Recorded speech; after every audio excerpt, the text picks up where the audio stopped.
Good morning, students of class 9. Welcome back to the e-classes now. Here are the points I have written from 5 up to 1, 2, 3, 4, 5. We are talking about physical feature of India and geography subject. Let's continue our lesson in geography. In our previous class, we have talked about different landforms, relief of our country. So now we'll continue about this. Number one, the peninsular part of India, that is the South India, the southern portion of our India, that is Deccan Plateau. You can say peninsular part. Peninsular, you have learned in class 8 also, I think. Peninsula means a land surrounded by water on three sides. That land is called peninsula. So our country is tapering towards the Indian Ocean, and that southern part is called peninsula. So we are talking about that. The peninsular part of India, that is Deccan Plateau, was part of the Gondwana land. This Gondwana land was the very oldest landmass. Millions of years ago, there were no continents. There was only one landmass. Later on, it broke and separated. We'll talk about that. I will explain over here. Now here number 2, this Gondwana land included in this Gondwana land a large landmass. Here India, Australia, South Africa, South America and Antarctica as one single landmass. They were single landmass. They were connected. One single landmass was there millions of years ago. So they were part of the Gondwana land. And what happened then? Why it is separated now? What is the reason? Now, the convectional current. Let me explain what is this mean. Convectional current. We'll talk about this convectional current. Here I have drawn a picture to explain you what is convectional current. You take a pot, take a beaker or a pot, and put a fire or a candle, whatever it is, flame is underneath, and put some water inside. As the water gets hot, the hot water goes up, and from the surface the cold water is on top. At the bottom of the pot, the water gets hot and it rises up, and in its place the cold water replaces. The cold water goes down and the hot water goes up. In this way the whole water gets hot. When you put a pot on the fire and put some water, you will not feel that the top portion is cold and the bottom portion will be hot. No, it is not like that. The whole water gets hot because of this convectional current. The water particles, molecules go up and the cold molecules go down.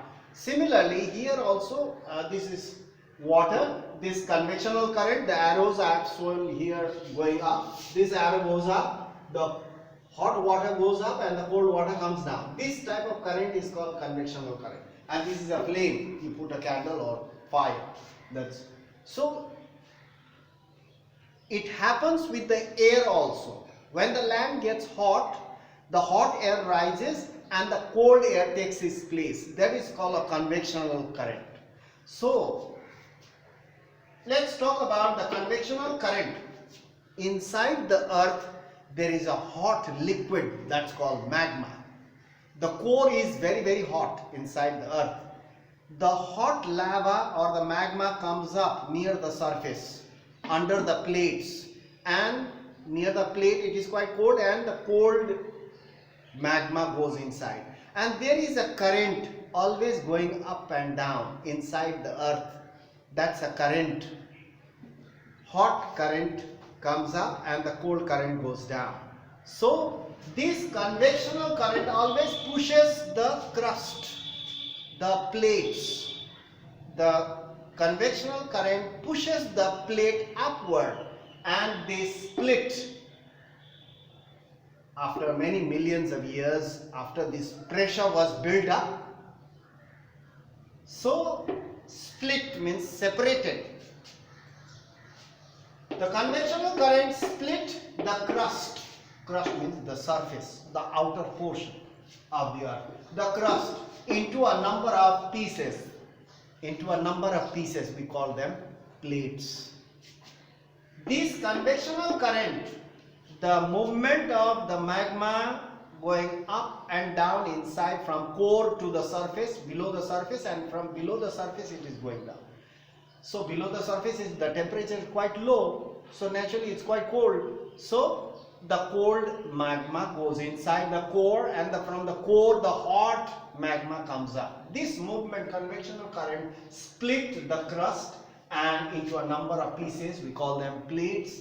This convectional current led to the drifting. Drifting means floating. The convectional current as well as the rotation of the earth led to the drifting of Indo-Australian plate. India and Australia, they are on the same plate. Indo-Australian plate. You can understand that how big the plate is. India, Indian Ocean, and the Australia, whole Australia, it's on one plate. That's Indo-Australian plate. After being separated, this Indo-Australian plate, it was separated from Gondwana land and started moving towards the north. Separated from Gondwana land towards north. It started moving or drifting, floating towards north, and slowly moving. Very slowly it was moving towards the north. The northward movement. The Indo-Australian plate, a big plate, started drifting or floating towards the north, resulted in the collision. Collision means dashing. Collision with the larger Eurasian plate. There was a big plate, Eurasian plate. So that is Asia and Europe. That's called Eurasian plate. So the Indo-Australian plate collided with the Eurasian plate, which was in the north. It started colliding. When it comes closer, the bottom of the sea, shallow means not very deep. The bottom of the floor of the shallow sea, that is known as Tethys, they were folded up. As the plate started moving up, the floor of the sea started rising. That was quite sandy. It started rising. Were folded to form Himalayas and Alps in Europe. In Asia and Europe, the low land, that is called the Tethys, that is the sea, started folding up and forming the mountain. That's how the Himalayas are formed. That's how the Alps in Europe are formed. Actually, this is due to the collision of the Indo-Australian plate towards the Eurasian plate. So Indo-Australian plate collided with the Eurasian plate and Himalayas were formed. The low-lying seabed, you can say that, the shallow seabed started rising up and formed Himalayas. It took millions of years to form this. So that's why Himalayas are called young fold mountains. And the plate is still moving. We don't notice because every year few centimeters it moves. It keeps on moving due to the convectional current and the rotation of the earth. The plates keeps on moving. So this much for today. We'll meet in the next class and we'll discuss some more. We'll try to understand some more, and I hope you have understood and go through these points. If you have the book, you can go through the book. If you don't have the book, you can copy this, take the screenshot. While you are in the offline, you can copy this out, go through this. So that's all for today. We'll meet in the next class. Thank you for watching the video. Stay safe at home.